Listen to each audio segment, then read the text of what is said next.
Hi guys, Glenn, VK4NGA. Are you thinking about getting into digital, or are you thinking about getting into a hotspot? So this video is going to take you through what I know about these little hotspots, and we're going to pull one apart, have a look inside it, and we're going to talk about just how to use it, and also how to get the best out of it.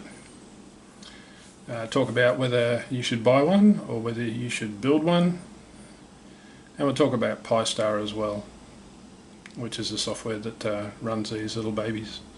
Okay, so this one here is sitting on DMR cross mode to wires X, America Link, and this one is sitting on DMR Brandmeister Torque Group 91. So both side by side, running really well.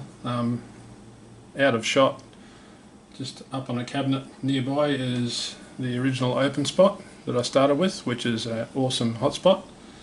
But these little guys here are really good for tinkering around with. They're cheap to buy, they're cheap to build, and they work really well. They really do. The latest software works great. The latest firmware has made them a little more reliable, and yeah, all round the whole experience is good.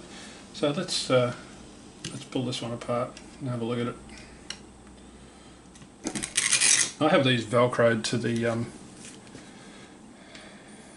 going to get it in the camera shot. I have these little guys velcroed to the desk. So there it is. There, we'll just go back a bit. So I have a vertical antenna because I run them on their side. You can see there, I run it on its side. Couple of reasons. It's good, you can see the screen better than if you have it this way with the original antenna that comes with it. The problem is that you can't really see the screen, so I run them like that, vertical. You can see the screen better. I just put a little vertical antenna on them. I get those antennas off eBay, they're really cheap. Same antenna as on the original open spot. So I'll just take this antenna off. I just unscrew. You've got to be really careful with these SMA connectors. You can break this pretty easy, it's just soldered to the board. Okay, so the first thing we're going to do is, whenever you're trying to pull these apart, is take out the SD card. Don't ever try and pull the cover off with the SD card in there, because you'll break the card for sure. So just use my fingernails here and pull the card out. Let's talk about the SD card. This one is a, I hope you can focus on that okay, this one's a SanDisk. I only use SanDisk, only use class 10 and 16 gig. You really only need 8, but it's pretty hard to get 8 gig these days. So if you buy a hotspot complete from China, it's going to come with a SD card, but the card it's going to come with is probably a low quality, and you could have a lot of problems. So if you do buy a hotspot from China, complete, ready to go, then my advice would be to get yourself a SanDisk class 10 and pop it in there, re-image it, and set it up. That way you have trouble-free run with your hotspot. So I'll just zoom the camera out a little bit. Okay, so the way to pull these off is a finger on either end here. You see that, finger either end, and then work the cover. So you gotta, this one will come off pretty easy. Some of them don't. Some of them are really tight. So you gotta work the sides, pull the sides out, pull it off really carefully, because you don't want to break the SMA. You got to be really careful with these. They've got little notches in here that click in. So basically, this is I built this hotspot. I built all my hotspots. So it's just a Pi 0 in there. You can see it's got a heat sink in there.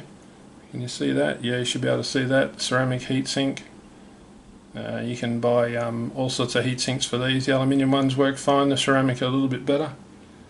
The ceramic heat sinks are designed for the Pi 3, so they're a bigger heat sink, but if you're careful you'll get them on there. I chose ceramic on this one because it sits on its side and I didn't know how long before it fell off, and I didn't want it to short anything out, but they stay on really good. Now if you buy it off, you can buy the board, you can buy a kit off eBay. It's a board, an antenna, external antenna, not the right angle, not that one, but a vertical antenna, board, antenna and case. It's a kit. It comes with the OLED mounted, comes with the SMA soldered, so there's no soldering. You just need a screwdriver to put it together. Those kits are available on eBay. The quality of the boards these days that are coming out of China are pretty good. Haven't had many problems. Bought a few of them, but you will have troubles with them. You know, you get the occasional dead board. My very first board was a dead board, was DOA. But that's a while back, that's last year. So these are pretty good. My choice of board is from Amateur Radio Toys, from Winters Huang. He's a ham in China, and he designs and builds these.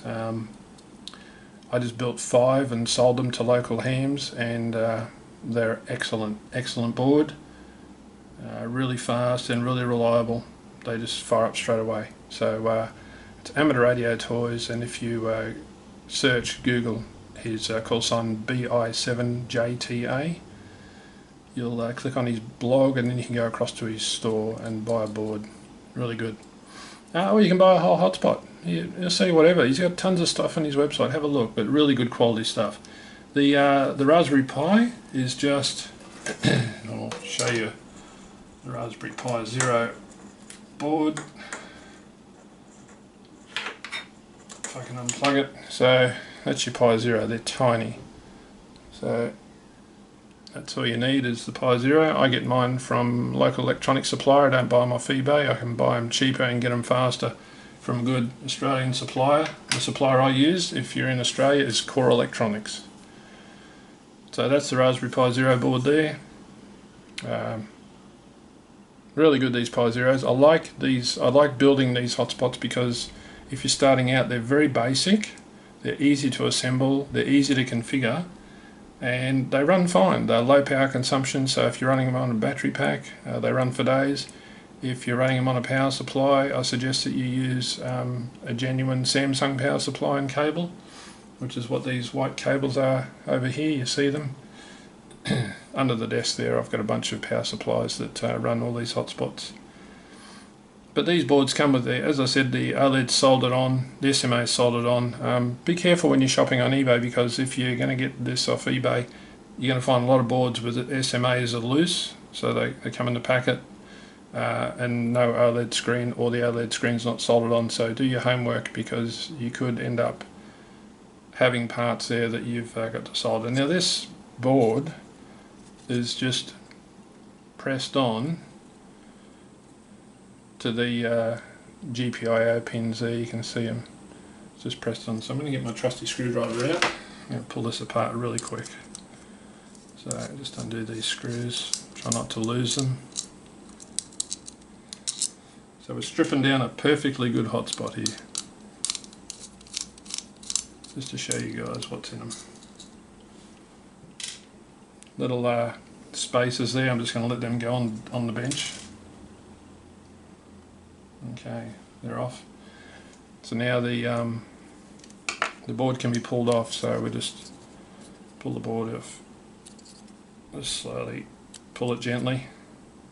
Just grip the zero and pull the hat off. They call it a modem hat or an MMDVM hat. Oh, you can't see that. Sorry guys, out of shot. You probably see by now that I don't edit videos. I just do them raw. So if I make a mistake, you get to see it. I'm really careful pulling these off because I don't want to damage the pins. I don't want to pull anything off the board. Even though they're really well soldered on, you know, the potential for damage is pretty high.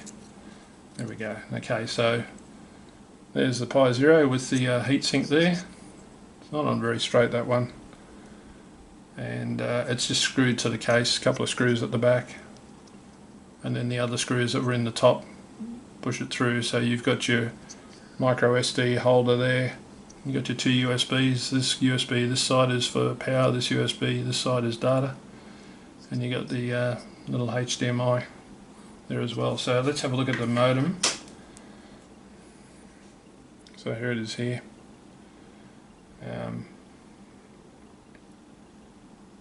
Not much to it. When I say not much to it, there's a lot of bits on there, but some boards you'll see have got labels on there with offset. There's plenty of information about offsets on the internet, so I'm not going to really talk about that now. These are really nicely soldered on. The SMA is very nicely soldered on, so nice and strong.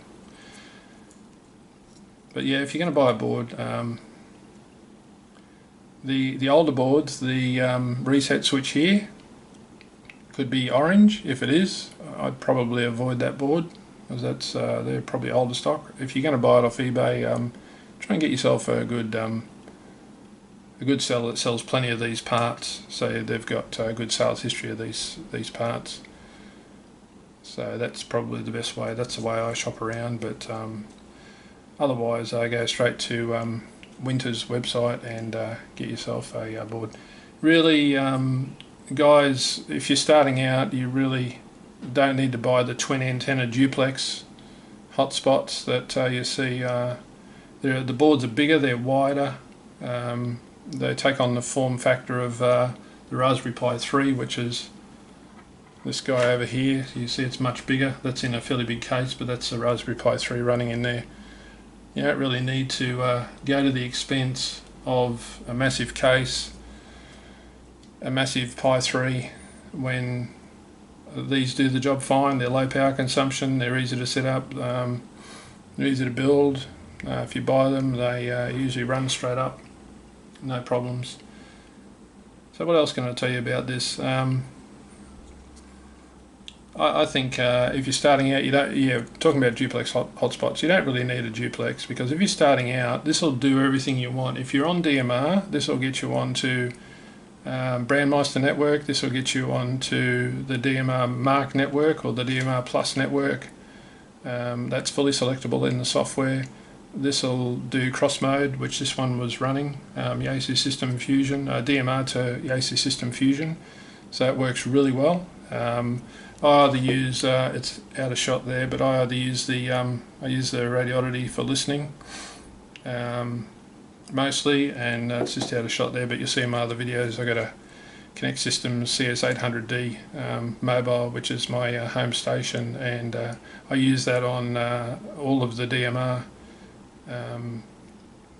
networks, and one network is via local repeater, the rest of them are all via these hotspots, so they work really well. I've had both these hotspots running for since probably middle of last year, so really good. So yeah, back to the duplex hotspots. I think they're fairly complicated when you don't need to have it complicated if you're starting out.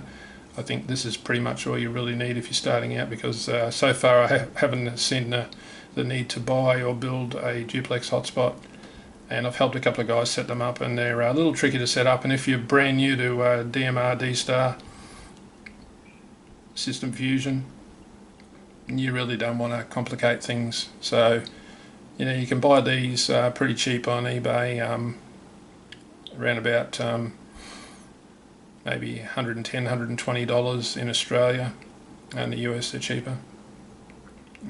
So shop around. If you want to build one, have a go at building one. You can see how easy they are to build. Basically, the assembly is just screw the 0 to the case. I mean, these cases are purpose built, so screw the 0 to the case, press this over the top, just push that on like that. Don't break the board, push it on gently. Can't see it now, hands in the way. Push it on like that. Put the screws and spacers in here. slip your SD card in and away you go. Yeah, to build one of these, you'll be able to buy one off eBay in China from a China supplier as cheap as you'll build one. As I say, the only addition if you buy one from completely built from China is that I definitely change the SD card if it's not a SanDisk or a quality card, which most of them aren't. That's where most people have bugs, dropouts, and all sorts of things. So yeah, about 120 bucks. Get yourself one of these. Pretty easy to configure. It runs the Pi-Star software, and yeah, happy days. I think these are great. I've built probably 8 or 9 of them now, and I think I haven't had a problem with any of them except my first DOA board, but other than that I've had a really good run, and these they work really well. They're cheap. I mean, if you're getting into DMR, these are great to connect to your local network, whether it's Brandmeister or you can connect to the Thank God It's Friday network. That's another network, or you can connect to the DMR Plus network in your country. I've had this one running on DMR Plus in Australia on the VK DMR network. Works great. I've taken it portable. Works excellent. If you have a look at my QRZ page, you'll see the portable setup with this little one I've got in my hand. And also had them running on D-Star. They run really well on D-Star. Work excellent. The latest software is fantastic. Pi-Star 3.4.17. If you do install that, the minute you get your hotspot running, run the update. Run the Pi-Star update. Just click on update in Pi-Star and run the update, because every time they do something new with Pi-Star, every time a change is made, it's pushed out overnight, and if you run the update regularly, you'll catch up with all of the latest little bells and whistles that come with it. But yeah, I think these are great. Really no need to go to a lot of expense. The other boards that are available pretty much in the US, not in Australia, is the Zoom Spot or the Zoom Spot. They're a really cool board, really high quality, but you pay a fair bit for one of those in Australia. But if you're in the US, of course, you can get them from HRO. They sell the kits, they sell everything, so they can sort you out with this. But if you're in Australia, we really rely on the Chinese supply, and yeah, you've just got to be careful where you buy it from and who you buy it off, and check the seller out, make sure it's good. Biggest issues I have with these in setting them up is internet quality, because the Wi-Fi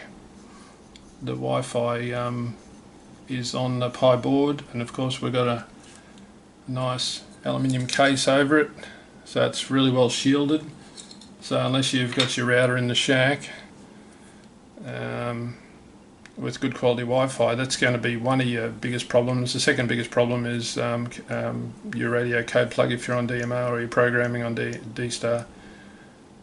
So before you condemn the hotspot, make sure you thoroughly investigate your programming and make sure that your Wi-Fi quality is mine is 70 out of 70 on Wi-Fi, because I got the router in the shack. So if it drops too low, this thing is not going to work, or it's going to work intermittently, and it'll fool you. You'll think it's something else, and you'll think it's a hardware problem, but believe me, it probably won't be. So yeah, I think these are great. I'm really sold on the Pi-Star software, but I started with an open spot, and I love my open spot. I've got the original open spot. If you don't want to go to the trouble of setting one of these up, or you think it's too hard, then look at the Open Spot 2. Fantastic device, really well recommended on YouTube and on the internet. Great machine. Sure, they cost more, but you're buying a proprietary product, and it's not running open source anything. It's all proprietary software and hardware. And my Open Spot 1, or the original Open Spot, is a fantastic gadget. I've had that for coming up to 2 years now, and I just can't fault it. It just runs all the time, works perfectly. So if that's what you want, if you want more plug and play and you're a little bit concerned about the fact that you might have some stumbling blocks here, then look at the OpenSpot, because it's really well supported. They have a great forum, and you get answers from the builders overnight. Within a few hours of popping a question up there, and believe me, I've had a lot of questions when I set mine up, so I got a lot of help.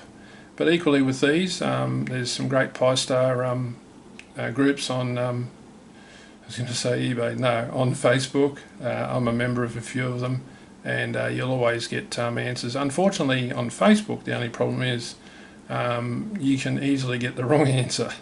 So, you know, it's just difficult. Sometimes you run into a problem, and it's hard to diagnose what might be the problem. But anyway, guys, I just want to show you around. I really recommend these as a starting hotspot, and so far I see the need, as I said before, I see no need to build or buy a duplex hotspot. So if you've been thinking about a hotspot, I highly recommend the Pi Zero base, which is, as you're looking at here, the Pi Zero board. Tiny, works well, almost indestructible. The only way you can destroy these is use a poor quality power supply on them, or run them off your automotive power supply in your car, cigarette lighter. That'll kill one of these. But as long as you've got a good power source, such as your PC or a good quality mobile phone power source, they only need 5.2 volts at 1 amp. So whereas the Pi 3s, if you get into the duplex hotspots with the Pi 3, you need a 2 amp power supply. That one's running on a genuine Raspberry Pi power supply. They're not cheap, and these also run a lot cooler. With the heatsink alone, no fan, this runs in the mid 40s in Celsius or centigrade all day, every day. These are, I just leave these on permanently. They're switched on all the time. I don't switch them off. Whereas this here, as you can see, I've got a cooling fan running on top. Like, even just to put my fingers on the end of the board there, where the USB sockets are, everything's warm. This runs with the fan in the mid 40s, but without the fan, the temperature creeps right up. So getting back to these, basic, cheap, they just work really well. Plenty of support online, so I don't think you can beat them for value for money. But just recapping, if you're going to buy the board, you get the case. It's a kit. They're always black cases in the kit. The board's there, the screen, the OLED screen is soldered on, the SMA is soldered on. Check the photos out of the seller, make sure that it shows that everything's soldered up. If there's any questions, ask them. If you're not sure, ask them a question. Pi Zero, you can get them on eBay, but you can also get them direct from electronics stores. A lot of computer stores sell them as well. You save some money. As I said, if you're in Australia, Core Electronics, fantastic to deal with. I bought heaps of these off those guys, and they're really good. Very fast service, and they're really got a caring approach to their customers. So yeah, just be careful. Don't buy a board with no OLED and no SMA soldered on unless you're prepared to solder. These are tiny, so the soldering is very very tricky, and you can destroy the board pretty easily just by too much soldering, overheat everything. Alright guys, hopefully that's helped you out, shown you around the hotspot. Definitely recommend that if you're getting into DMR, D-Star or YSF, that you need a hotspot, then you seriously consider building one or buying one. And the only upgrade I suggest, as I said before, I know I'm saying the same thing again, but I just want you to remember this, is the SanDisk card. Hang on, we'll turn it around so it's the right way. They're so tiny, you drop them easily. So 16 gig, class 10. They're $8.50 on eBay at the moment in Australia, so they're cheap. So definitely do that. And if you want to upgrade and turn the thing on its side, upgrade to a right angle antenna. These are cheap on eBay as well. Just search on eBay 433 megahertz SMA antenna, and you'll find them. Okay, thanks for watching, guys. I hope that your journey into digital is a fun one, and hopefully that's been some help to you. Okay, 73, this is VK4NGA. Cheers for now.